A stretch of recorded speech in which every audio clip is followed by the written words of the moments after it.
You know how it is, right? You've got these goals, things you really want to do, ways you want to improve your life. Yeah. But then sometimes you just hit this wall. Like you feel completely drained. Mm. More often than not, that feeling, that's probably burnout. And it's really key to understand that burnout isn't just, feeling a bit knackered after a tough week. Right.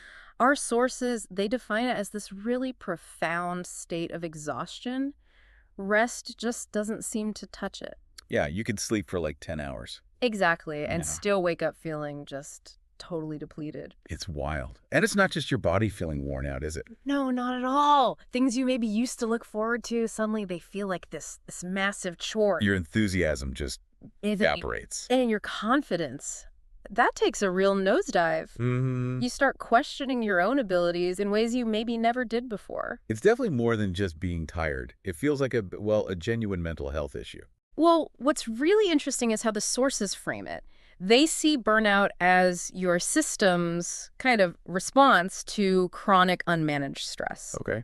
And this leads straight to emotional exhaustion, which then has this big negative impact on your overall mood. And it snowballs, right? Totally. It affects your performance work, sports, hobbies, whatever, even your relationships. It really just chips away at your quality of life.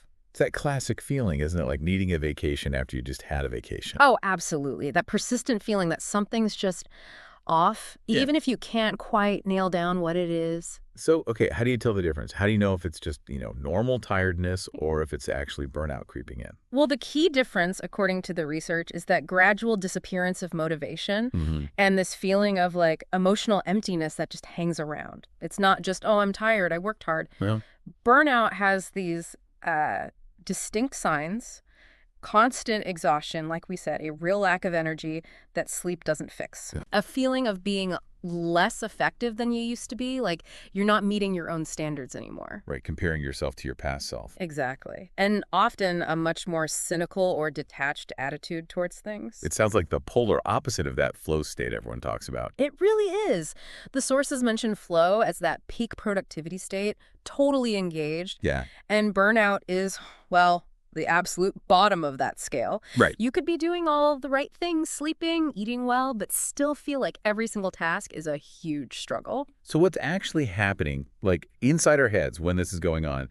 The sources talked about neurological stuff. Yeah, this is fascinating. Burnout actually changes your brain's wiring, essentially. Okay, So think of your amygdala, that's like your brain's threat detector, the alarm system. right. And then you've got the frontal lobe, which is supposed to be the control center, the part that calms the amygdala down. Okay, got it. Burnout seems to weaken the connection between those two. Whoa, okay, hang on. So the part of your brain that spots danger is sort of running wild. Mm-hmm.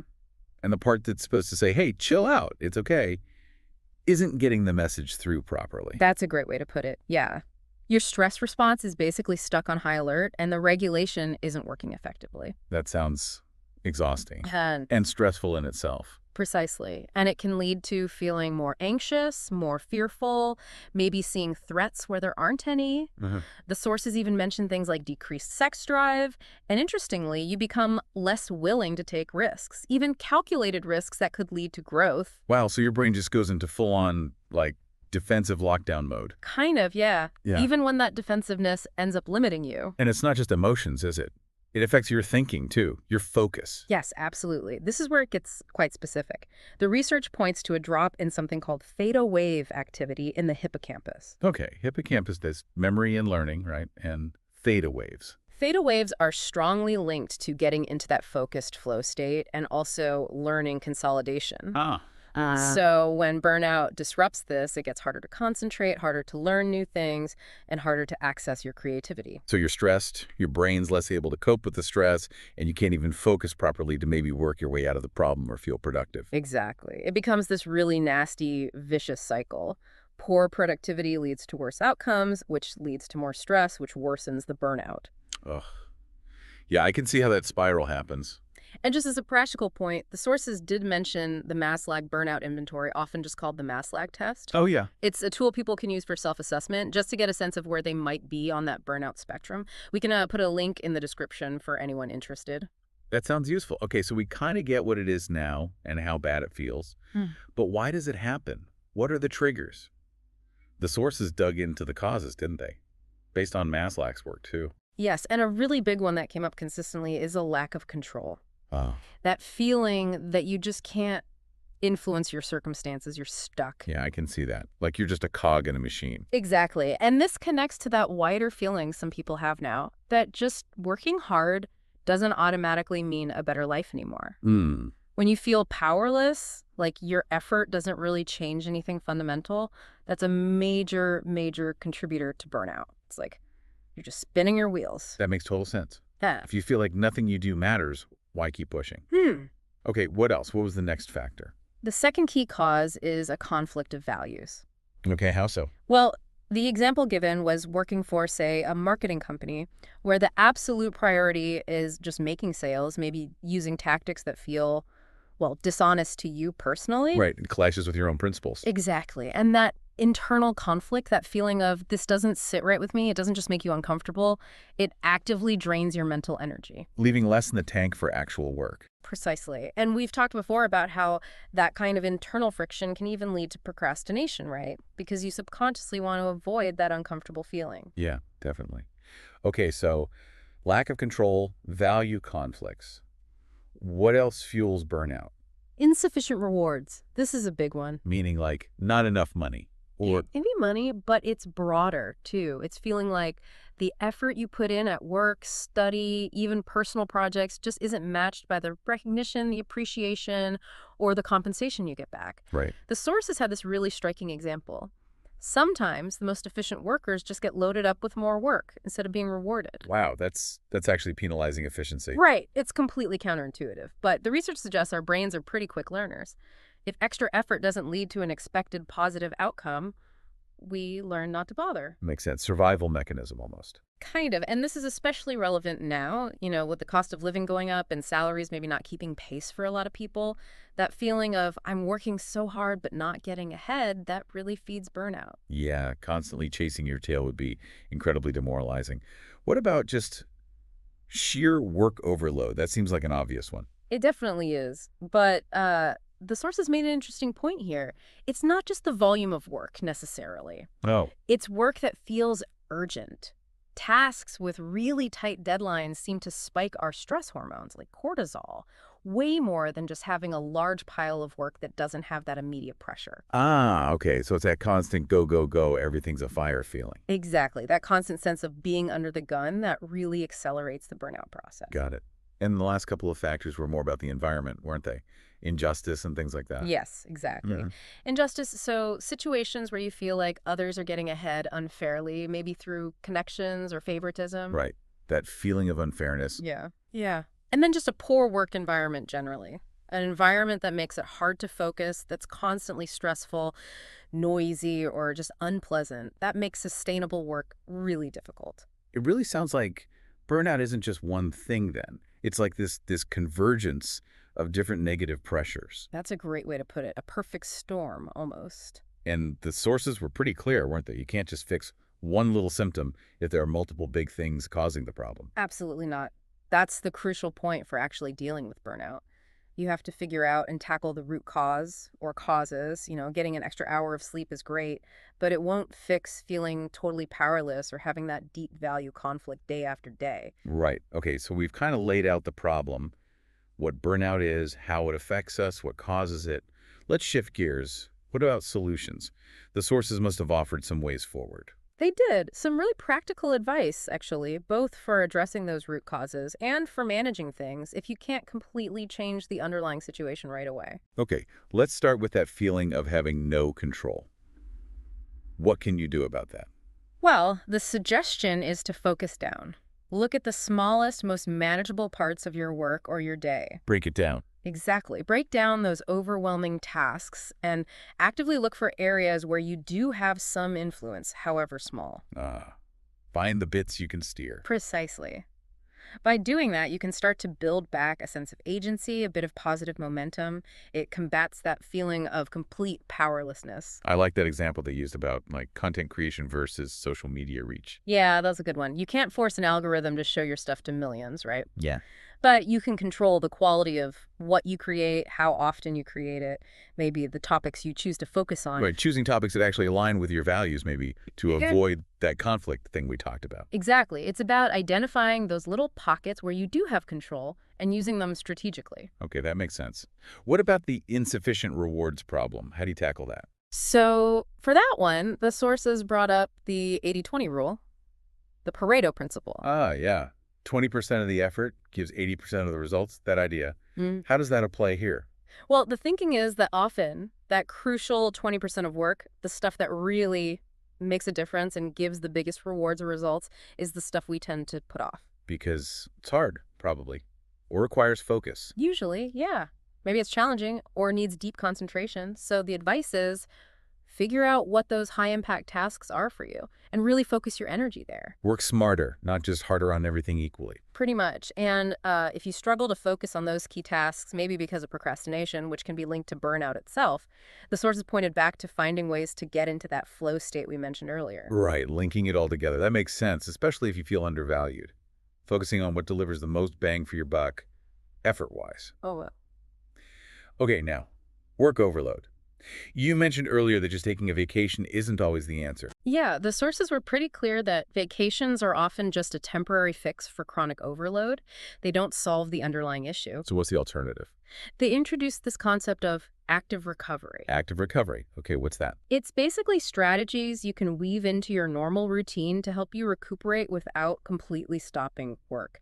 It might involve physical changes or things they call biohacking, which we can get into. Okay, so building recovery into your work life, not just escaping it periodically. Exactly. It's about making recovery a sustainable part of your rhythm. That sounds much more practical long term. Mm-hmm. Now, what if you're in a situation where you genuinely can't change those big root causes, the lack of control, the unfairness, whatever it is?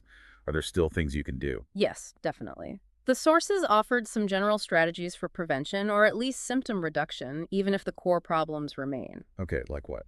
One really powerful idea was consciously trying to align difficult tasks with your own strengths and interests. So finding the overlap between what needs doing and what you're actually good at or care about. Precisely. When a task is challenging but it resonates with you, maybe plays to your strength or sparks your curiosity, the effort feels less draining. Right. It boosts satisfaction, you're more likely to do well, which feels good, creates this positive cycle. Instead of just slogging through mediocre work that you hate, which leads to poor results and feeling rubbish. Exactly. It's that contrast. It taps into that idea of finding work you enjoy, although, as the sources pointed out, even work you love is still work. True. But the motivation's different. Totally. The motivation comes from inside curiosity, wanting to improve, feeling a sense of purpose rather than just external pressure. And didn't they mention something about the level of challenge? Yeah, aiming for tasks that are just slightly stretching you, maybe around 4% beyond your current skill level. That seems to be a sweet spot for hitting that flow state, which is protective against burnout. Interesting. Okay, so aligning tasks. What else? Setting limits and actively prioritizing recovery. This was a big one. Like just saying no more often. That can be part of it, but it's also about recognizing your own capacity. They used a great analogy with physical training. Mm-hmm. If you constantly overtrain in the gym without enough rest, you don't get stronger, right? You actually get weaker, you risk injury. Yeah, definitely. Overtraining is bad. Well, the same applies to mental effort. You deplete neurotransmitters like dopamine and serotonin, the things that regulate mood and motivation. You can't just push indefinitely. That example they gave about artificially boosting serotonin and then crashing afterwards really hit home. Right. Our bodies have limits. We need sleep. Muscles get tired. Lactic acid builds up. We need to respect our mental limits, too. So how do you do that practically? The sources suggested maybe setting self-imposed limits, like rating the difficulty of your tasks on a 1-10 scale and trying to keep your average daily or weekly exertion around a sustainable level, maybe a 7 out of 10, not constantly hitting 9s and 10s. Interesting. Like managing your mental energy budget. Yeah. They even mentioned that some people find wearable stress monitors helpful for tracking this, potentially. Okay. And there was a third general strategy, too. Something about short bursts. Yes, kind of like high-intensity interval training, HIIT, but for your brain. Right. Short, focused bursts of really intense effort. These can actually give you a little boost, morale, dopamine release, feeling of accomplishment. Great. But the key word is short. You have to allow for proper recovery afterwards. It's strategic sprinting, not trying to maintain an impossible pace all day long. Got it. Okay, so those are helpful general approaches. Let's circle back to that active recovery idea. What does that actually look like in practice? Right. So active recovery is about specific techniques that intentionally help your body and mind recover faster from stress, makes you more resilient over time. It's not passive rest, it's doing things to actively aid recovery. And a key principle was something about hormetic stress. Yeah, hormesis. It's the idea that brief, controlled exposure to a stressor can actually make your system stronger and more adaptable, like a vaccine for stress almost. Okay, intriguing. So what are these techniques? The sources mentioned Wim Hof, right? Yes, the Wim Hof method. That combines specific, quite intense breathing exercises. Deep breaths, holding. Exactly. Lots of oxygen in, then breath holds. This changes your blood oxygen and CO2 levels temporarily, which can improve oxygen delivery to tissues, the Bohr effect. Okay. And then, ideally, you follow that with cold exposure, an ice bath, or even just a cold shower. Right. How cold are we talking? The research suggests below about 14 Celsius or 57 Fahrenheit seems to have the most physiological effect. Interestingly, going much colder doesn't necessarily add huge extra benefits. Okay, the Wim Hof method definitely sounds bracing. What else falls under active recovery? Regular sauna use was another one. The opposite end of the temperature scale. Right. But it works on a similar principle that temperature contrast creates a hormetic stress response.